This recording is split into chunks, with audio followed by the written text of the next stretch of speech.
Do you ever stop and wonder what actually happens to your old phone, or that empty plastic bottle, or your worn-out t-shirt after you toss it? For the last century, the answer has been pretty simple, and let's be honest, pretty wasteful. But what if we could just completely rethink that whole system from the ground up? It's all about shifting from a straight line to a full circle. And believe me, it could change everything. Let's get into it. Okay, so on the left, you see the model we all know, the linear economy. It's a one-way street.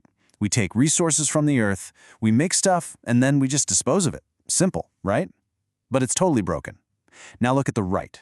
That's the alternative, a complete circle. This is the circular economy, and it's a much smarter system designed to keep all those valuable materials in play again and again and again. So let's dig into this straight line we've been following for so long. This take, make, dispose model, it's powered our world for over 100 years. But as we're all starting to realize, it comes with a really steep price tag. First up, the take phase. The whole model is built on this assumption that we have an endless supply of raw materials to just pull from the ground. But we don't.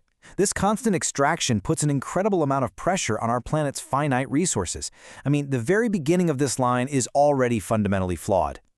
And what about the end of the line, the dispose part? Well, every single product we throw away contributes to these growing mountains of trash and landfills. Or even worse, it ends up polluting our oceans and natural landscapes. We've literally designed a system that produces waste by its very nature. But here's the real kicker. This isn't just an environmental problem. It's a huge economic one.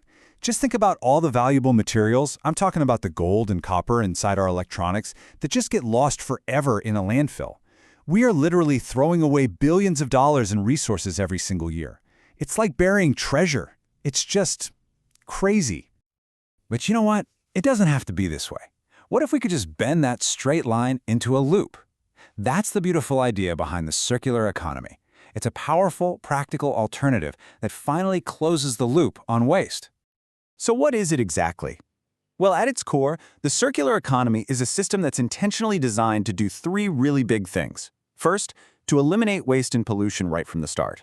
Second, to keep products and all their materials in use for as long as humanly possible. And third, to actually help regenerate our natural systems, instead of just depleting them. Let's break that down into three main principles. It all starts with smarter design, creating products that are actually meant to last, to be repaired, and eventually, to be taken apart and remade.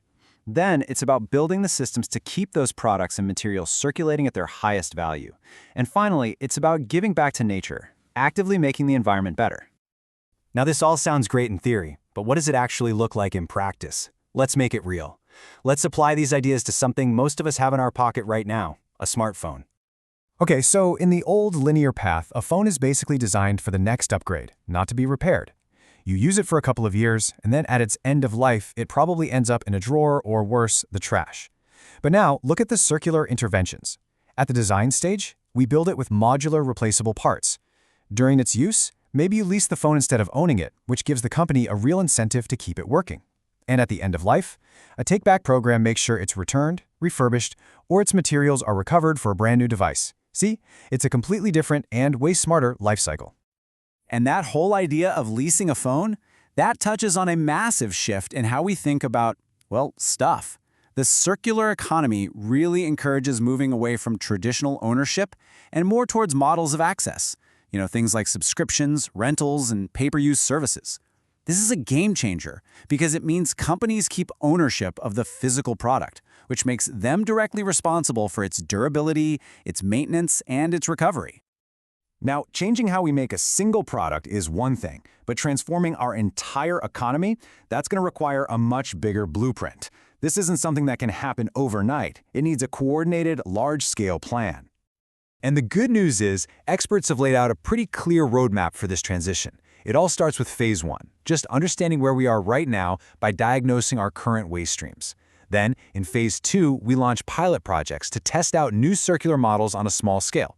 In phase 3, we scale up the things that actually work, with new infrastructure and incentives. And finally, phase 4 is full system integration, where circular principles just become the default way we do things across the economy.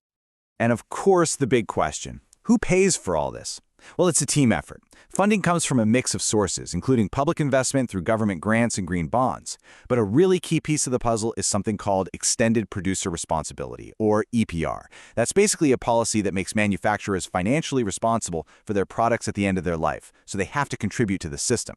And on top of that, you've got private impact investors and corporate social responsibility budgets bringing the business world into the fold. So we've seen the big picture, right? From product design all the way to global policy. But where do you fit into all this? The great news is you actually have a super crucial role to play in speeding this whole transition up. Your choices as a consumer send a really powerful signal. You can support brands that make their products easy to repair. You can opt for leasing models whenever they're available. You can ask your favorite companies, hey, what happens to your products at the end of their life? And demand better take-back programs. And of course, you can actively participate in the recycling systems we have now and push for better ones in your community. You help create the demand that literally pulls the circle closed. So I'll leave you with this one last thought. For centuries, we've seen waste as an ending, the final stop. But what if we're just looking at it all wrong? What if waste isn't really waste at all, but simply a valuable resource that's just in the wrong place? Now that is the powerful idea at the very heart of the circular economy.